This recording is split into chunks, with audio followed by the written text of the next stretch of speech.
ഇന്ന് ഞാൻ പറയാൻ പോകുന്നത് ഓർഗനൈസേഷണൽ ബിഹേവിയർ റിലേറ്റഡ് ആയിട്ടുള്ള കുറച്ച് പ്രിൻസിപ്പിൾസും തിയറീസും യൂസ് ചെയ്തിട്ട് നിങ്ങളുടെ വർക്ക് പ്ലേസിൽ നിങ്ങൾക്ക് എങ്ങനെ കുറച്ചും കൂടെ ഇൻഫ്ലുവൻസ് ചെയ്യാം മറ്റുള്ളവരെ, അല്ലെങ്കിൽ ആ തിയറീസൊക്കെ നിങ്ങളുടെ അഡ്വാൻറ്റേജിന് വേണ്ടിയിട്ട് നിങ്ങൾക്ക് എങ്ങനെ യൂസ് ചെയ്യാം എന്നുള്ളതാണ്. ഫോർ എക്സാമ്പിൾ, ഇപ്പോൾ നിങ്ങളൊരു മീറ്റിങ്ങിലാണ്, ഒരു കമ്പനി മീറ്റിങ്ങിലിരിക്കുകയാണ്, നിങ്ങളുടെ ഒരു ബെസ്റ്റ് ഐഡിയ ഉണ്ട്. പക്ഷേ നിങ്ങളത് പറയാൻ തുടങ്ങുന്ന സമയത്ത് മറ്റൊരാൾ നിങ്ങളെ ഓവർ റൈഡ് ചെയ്തിട്ട് വേറൊരു ഐഡിയ പറഞ്ഞു, ഒരു നോർമലായിട്ടൊരു ഐഡിയ പറഞ്ഞു. ദെൻ ആ കോൺവെർസേഷൻ അങ്ങനെ മൂവ് ഓൺ ചെയ്യും. നിങ്ങൾ ചിലപ്പോൾ ചിന്തിക്കുന്നൊരു കാര്യം ഉണ്ടാകും, ഞാൻ ആ വ്യക്തിയെ ഇൻറ്ററപ്റ്റ് ചെയ്യണോ, അല്ലെങ്കിൽ എൻ്റെ ടേൺ ആകുന്നത് വരെ ഞാൻ വെയിറ്റ് ചെയ്യണോ, ഇങ്ങനെയൊക്കെയുള്ള കാര്യങ്ങൾ നിങ്ങൾ ചിന്തിക്കുന്നുണ്ടാകാം. അല്ലെങ്കിൽ ചില ആൾക്കാർ വളരെ പെട്ടെന്ന് അവർ പറയുന്നത് മറ്റുള്ളവർ മനസ്സിലാക്കുന്നു, എന്നാൽ മറ്റു ചിലർ അവരെ ആരും കേൾക്കാതെ പോകുന്നു. അതിനെപ്പറ്റിയാണ് ഇന്ന് നമ്മൾ സംസാരിക്കുന്നത്. അതും അല്ലെങ്കിൽ office drama, politics, bad management, അല്ലെങ്കിൽ നിങ്ങൾ ഇപ്പോൾ ചെയ്തുകൊണ്ടിരിക്കുന്ന ജോലി വളരെ ഫ്രസ്ട്രേറ്റഡ് ആയിട്ട് ഫീൽ ചെയ്യുന്നു. ഈ വീഡിയോ മുഴുവൻ കണ്ടു കഴിഞ്ഞാൽ മേ ബി നിങ്ങൾക്ക് ഇതിൽ എന്തെങ്കിലുമൊക്കെ ചേഞ്ചസ് കൊണ്ടുവരാൻ പറ്റും. So keep watching.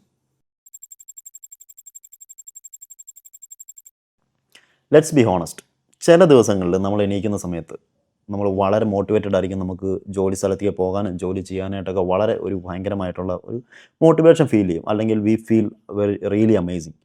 പക്ഷേ മേ ബി അതിൻ്റെ നെക്സ്റ്റ് ഡേയിൽ നമ്മൾ എണീക്കുന്ന സമയത്ത് നമ്മൾ ആലോചിക്കും, ചിലപ്പോൾ ഈ ജോലി ചെയ്യണോ, അല്ലെങ്കിൽ ഇന്ന് ജോലിക്ക് പോകണോ, ഇതെങ്ങനെ നമുക്ക് ഇതിനൊരു സൊല്യൂഷൻ ഇല്ലേ, അല്ലെങ്കിൽ എന്താണ് ഇങ്ങനെ സംഭവിക്കുന്നത് എന്നൊക്കെ നമ്മൾ ആലോചിക്കുന്നുണ്ടാകും. പക്ഷേ ഇവിടെ നമ്മൾ ഏറ്റവും ഇമ്പോർട്ടൻ്റ് ആയിട്ടൊരു കാര്യം ആലോചിക്കേണ്ടത്, അല്ലെങ്കിൽ നമ്മൾ കണക്കിലെടുക്കേണ്ടതായിട്ട് വരുന്നത്, സ്റ്റേ മോട്ടിവേറ്റഡ് എന്ന് പറയുമ്പോൾ ഇതിനെ മോട്ടിവേഷനെ ഡ്രൈവ് ചെയ്യുന്നൊരു ഫാക്ടർ ഉണ്ടാവും. സോ ആ ഒരു ഡ്രൈവിംഗ് ഫാക്ടർ നമ്മൾ കണ്ടുപിടിക്കുക ചെയ്യുന്നത്. So find your driving factor. നമുക്കിവിടെ ഒരു എക്സാമ്പിളായിട്ട് 2 പേരെ എടുക്കാം. സോ എ എന്ന് പറയുന്ന വ്യക്തി, അയാൾ വർക്ക് ചെയ്യുന്നതും അയാളുടെ വർക്ക് പ്ലേസിൽ അയാൾ എന്ത് കാര്യങ്ങൾ ചെയ്യുന്നു അയാൾക്കൊരു റെക്കഗ്നിഷൻ കിട്ടാനും ഒരു സിഗ്നിഫിക്കൻസ് കിട്ടാനും ഒക്കെയാണ്. പക്ഷേ ബി എന്നൊരു വ്യക്തി വർക്ക് ചെയ്യുന്നത് അയാളുടെ സ്കില്ല് ഡെവലപ്പ് ചെയ്യാനും അല്ലെങ്കിൽ അയാളുടെ പേഴ്സണലായിട്ടുള്ള ഗ്രോത്ത് ഡെവലപ്പ് ചെയ്യാനും ഒക്കെ വേണ്ടിയിട്ടാണ്. Both are hard working, but their motivation comes from different places. What's yours? Pause for a second and think. എപ്പോഴാണ് ലാസ്റ്റ് ടൈം നിങ്ങൾക്ക് നിങ്ങളുടെ ജോബിൽ ഒരു എക്സൈറ്റ്മെൻറ്റ് ഉണ്ടായത്? അല്ലെങ്കിൽ what triggered you that excitement? ഒരിക്കൽ നിങ്ങളിത് കണ്ടുപിടിച്ചാൽ you can align your job അല്ലെങ്കിൽ നിങ്ങളുടെ career with this motivation. Otherwise you will be draining all over your days in 24/7. Let's talk about that one person at work. അതായത് എല്ലാ work പ്ലേസിലും ഒരു toxic ആയിട്ടുള്ള ഒന്നോ അതിലധികമോ വ്യക്തികളുണ്ടാവും.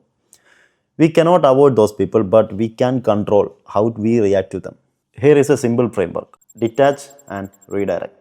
Step 1, detach. അതായത് ഇങ്ങനെയുള്ള ടോക്സിക് ആയിട്ടുള്ള ആളുകൾക്ക് ഓപ്പോസിറ്റായിട്ട് നമ്മൾ ഇമോഷണലി റിയാക്ട് ചെയ്യുന്നതിന് പകരം just try to observe their pattern, അല്ലെങ്കിൽ just try to find are they manipulating us. ഇങ്ങനെയുള്ള രീതിയിൽ നിങ്ങൾ കാര്യങ്ങളെ കുറച്ചും കൂടെ കാണാൻ തുടങ്ങുമ്പം that won't affect you much more.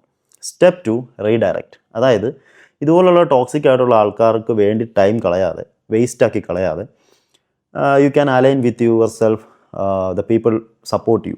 എന്ന് വെച്ച് കഴിഞ്ഞാൽ നിങ്ങളുടെ ഗ്രോത്ത് ഒരുപാട് സപ്പോർട്ട് ചെയ്യുന്ന, അല്ലെങ്കിൽ നിങ്ങളുടെ വളരെ ക്ലോസ് ആയിട്ടുള്ള ആൾക്കാർ, ഇവരുടെയൊക്കെ കൂടെ നിങ്ങൾ, അല്ലെങ്കിൽ അവരുടെ അഭിപ്രായങ്ങൾ, അങ്ങനെയുള്ള ഒരു ഫ്രണ്ട്ഷിപ്പ് സർക്കിളിലൂടെ നിങ്ങൾക്ക് കുറച്ചും കൂടെ നിങ്ങളുടെ കരിയർ അല്ലെങ്കിൽ നിങ്ങളുടെ വർക്ക് പ്ലേസ് കുറച്ചും കൂടെ എന്താ പറയുക, എൻജോയബിൾ ആക്കാൻ പറ്റും. ഒരു എക്സാമ്പിൾ പറയാം. ഞാൻ ആദ്യം പറഞ്ഞ പോലെ തന്നെ നിങ്ങളൊരു മീറ്റിങ്ങിലായിരിക്കുമ്പോഴോ അല്ലെങ്കിൽ നിങ്ങളുടെ വർക്ക് പ്ലേസിൽ നിങ്ങൾ എന്ത് ടൈപ്പിൽ ഉള്ള ഒരു പോയിൻറ്റ്സോ അല്ലെങ്കിൽ എന്തെങ്കിലും ഒരു ഐഡിയ പറഞ്ഞാലോ അതിനെല്ലാം ക്രിട്ടിസൈസ് ചെയ്യുന്ന ഒരു വ്യക്തി ഉണ്ടെന്ന് വിചാരിക്കുക. സോ നെക്സ്റ്റ് ടൈം അങ്ങനെ ഒരു വ്യക്തി നിങ്ങളെ ക്രിട്ടിസൈസ് ചെയ്യുമ്പോൾ നിങ്ങൾക്ക് പറയാൻ പറ്റുന്നൊരു കാര്യം എന്ന് പറഞ്ഞു കഴിഞ്ഞാൽ, ഓക്കെ, ഇപ്പോൾ ആ വ്യക്തിയുടെ പേര് എ എന്ന് വിചാരിക്കാം. സോ ഈ എ എന്ന് പറയുന്ന വ്യക്തി നിങ്ങളെ ക്രിട്ടിസൈസ് ചെയ്യുന്ന സമയത്ത് നിങ്ങൾക്ക് പറയാം, okay, that's A good perspective, പക്ഷേ മറ്റുള്ളവർക്ക് ചിന്തിക്കുന്നത് എന്താണെന്ന് കൂടെ ഒന്ന് കേൾക്കാൻ ശ്രമിക്കൂ എന്നുള്ള രീതിയിൽ നിങ്ങൾ, അല്ലെങ്കിൽ അങ്ങനെ അർത്ഥം വരുന്ന രീതിയിൽ നിങ്ങൾ തിരിച്ചൊരു സ്റ്റേറ്റ്മെൻറ്റ് പറഞ്ഞു കഴിഞ്ഞാൽ that statement will shift the attention from her to the conversation or the idea you said. So that puts you in control of the situation. Don't play their game, change the rules. ഒരു quick question ചോദിക്കാം. അതായത് നിങ്ങളുടെ work പ്ലേസിൽ 2 വ്യക്തികളുണ്ടെന്ന് വിചാരിക്കുക.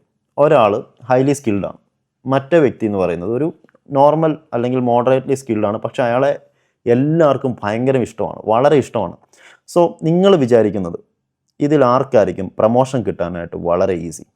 U are right, the other person. അതായത് എല്ലാവർക്കും ഇഷ്ടമുണ്ട്, അല്ലെങ്കിൽ എല്ലാവരും വളരെ ഇഷ്ടത്തോടെ കാണുന്ന എംപ്ലോയിക്കായിരിക്കും പ്രൊമോഷൻ കിട്ടാനുള്ള ചാൻസ് ഏറ്റവും കൂടുതൽ. So skill matter, but relationship in work place is very important. ഒരു എക്സാമ്പിൾ പറയാം. ഒരു വർക്ക് പ്ലേസിൽ 2 വ്യക്തികളുണ്ടെന്ന് വിചാരിക്കുക, വിവേക് ആൻഡ് പ്രിയ. ഇപ്പോൾ വിവേക് ഹൈലി സ്കിൽഡ് ആണ്, പക്ഷേ എല്ലാവരുമായിട്ട് അതുപോലെ കണക്ഷൻസും കാര്യങ്ങളും ഒന്നുമില്ല. അതുകൊണ്ട് തന്നെ ഈ വ്യക്തി എത്ര ഹാർഡ് വർക്ക് ചെയ്താലും probably he will be ignored every time. പക്ഷേ പ്രിയ എന്ന് പറയുന്ന വ്യക്തി ഈ വിവേകിൻ്റെ അത്ര തന്നെ സ്കിൽഡാണ്, പക്ഷേ വളരെ ആക്റ്റീവായിട്ട് എല്ലാവരോടും കണക്ഷൻ ബിൽഡ് ചെയ്യുന്നൊരു വ്യക്തിയാണ്. അങ്ങനെയാണെങ്കിൽ ആരായിരിക്കും ഏറ്റവും കൂടുതൽ റിവാർഡ് അല്ലെങ്കിൽ ഒരു പ്രൊമോഷനൊക്കെ ഉള്ള കേസ് കൺസിഡർ ചെയ്യപ്പെടുക? ഓഫ് കോഴ്സ് പ്രിയ ആയിരിക്കും. ഇവിടെ ഇതിനെ ഓവർകം ചെയ്യാനായിട്ട് I will give a basic action rule, അതായത് mastering the 3 second connection rule. നിങ്ങൾ എപ്പോഴാണോ നിങ്ങളുടെ ഓഫീസിലേക്ക് അല്ലെങ്കിൽ ഒരു റൂമിലേക്ക് കയറുന്നത്, ദ ഫസ്റ്റ് സ്റ്റെപ്പ് എന്ന് പറയുന്നത് make an eye contact. The second step എന്ന് പറയുന്നത് സ്മൈൽ സ്ലൈറ്റ്ലി. തേർഡ് സ്റ്റെപ്പ് എന്ന് പറയുന്നത് അവരെ എന്തെങ്കിലും ഹേയ് എന്തുകൊണ്ട് വിശേഷം എന്നൊക്കെ നമ്മൾ പറയില്ലേ, അങ്ങനെ എന്തെങ്കിലും ഒരു രീതിയിൽ അക്നോളജ് ചെയ്യുക. ഇങ്ങനെയുള്ള ചെറിയ ജസ്റ്റേഴ്സുകൾ ഒരു ഫെമിലിയാരിറ്റി ക്രിയേറ്റ് ചെയ്യും. And familiarity build trust. So next time when you walk in to a meeting, make at least 1 connection. ഒരു ബിഗ്ഗസ്റ്റ് മിത്ത് പറയാം, you need a title to be a leader. Not true. നിങ്ങൾക്കൊരു leader ആവാനായിട്ട് ഒരു ടൈറ്റിലിൻ്റെ ആവശ്യമില്ല. അതായത് നിങ്ങളൊരു ലീഡറാണ് അല്ലെങ്കിൽ ഞാനൊരു ലീഡറാണ്, ഓക്കെ എന്നെ ഫോളോ ചെയ്തോളൂ എന്നൊന്നും പറയേണ്ട ഒരു ആവശ്യമൊന്നുമില്ല. അതായത് ഇപ്പോൾ ഒരു വർക്ക് പ്ലേസിൽ ഒരു ടീം ലീഡർ ഉണ്ടെന്ന് വിചാരിക്കുക. അയാൾ അത്ര എഫിഷ്യൻ്റ് അല്ല എങ്കിൽ അയാളെ ഫോളോ ചെയ്യുന്ന അല്ലെങ്കിൽ അയാളുടെ ടീമിലുള്ള മെമ്പേഴ്സ് തമ്മിൽ പറയുന്നൊരു കാര്യം, is not a good leader, ഇദ്ദേഹത്തിന് വലിയ കാര്യമായിട്ടൊന്നും അറിയില്ല എന്നുള്ളതാണ്. പക്ഷേ ആ ടൈറ്റിൽ അവിടെ ഉള്ളതുകൊണ്ട് അയാൾ അതിനെ ഹോൾഡ് ചെയ്യുന്നു എന്നുള്ളതല്ലാതെ അയാളുടെ ലീഡേഴ്സ് അല്ലെങ്കിൽ അയാളുടെ ഗ്രൂപ്പിൽ ഉള്ള വ്യക്തികൾ ഒരിക്കലും അയാളെ ഫോളോ ചെയ്യാൻ പോകുന്നില്ല. അതായത് അവിടെ പ്രൊഡക്ടിവിറ്റി ഉണ്ടാവാനേ പോകുന്നില്ല എന്നാണ് അതിൻ്റെ meaning.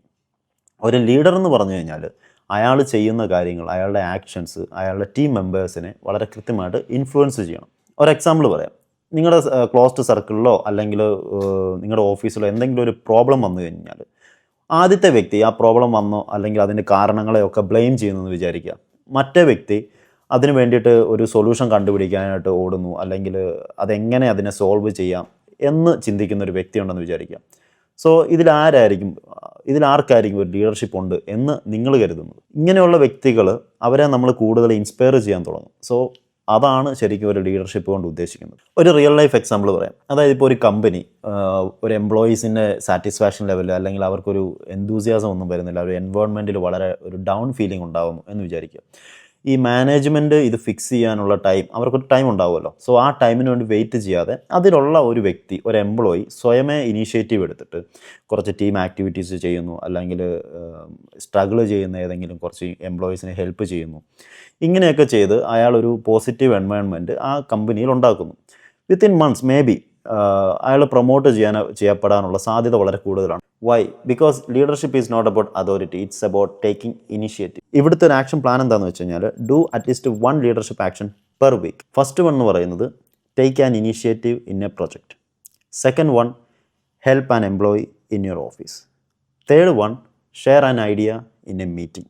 The more you lead, more people see you as a leader. Here is the deal. അതായത് ഈ വീഡിയോ ഫുള്ളായിട്ട് കണ്ടതുകൊണ്ടോ ഇതിലുള്ള കാര്യങ്ങൾ മനസ്സിലാക്കിയത് കൊണ്ടോ മാത്രം നിങ്ങൾക്ക് ഈ സ്കില്ല് ഡെവലപ്പ് ചെയ്യാൻ പറ്റില്ല. ഇവിടെ നമ്മൾ മനസ്സിലാക്കിയ കാര്യം നിങ്ങൾ റിയൽ ലൈഫിൽ അപ്ലൈ ചെയ്യേണ്ടതായിട്ടുണ്ട്. സോ അങ്ങനെ അപ്ലൈ ചെയ്യേണ്ടതായിട്ട് വരുമ്പോൾ നിങ്ങൾക്കൊരു ഹോമിലിരുന്നിട്ട് അല്ല വീട്ടിലിരുന്നിട്ട് കുറച്ചും കൂടെ നിങ്ങൾക്ക് സ്വയം ഇതിനെ ഒന്ന് വിലയിരുത്താൻ വേണ്ടിയിട്ട് ഞാനൊരു വർക്ക്ഷീറ്റ് ഈ വീഡിയോ ഡിസ്ക്രിപ്ഷനിൽ ആഡ് ചെയ്യുന്നുണ്ട്. ഇതിനെ സീരിയസ് ആയിട്ട് കാണുന്നവർക്കെല്ലാം അത് ഡൗൺലോഡ് ചെയ്ത് ജസ്റ്റ് വർക്കൗട്ട് ചെയ്യാം. ആൻഡ് വർക്കൗട്ട് ചെയ്തതിന് ശേഷം just give me a feedback, even it is A successful or unsuccessful.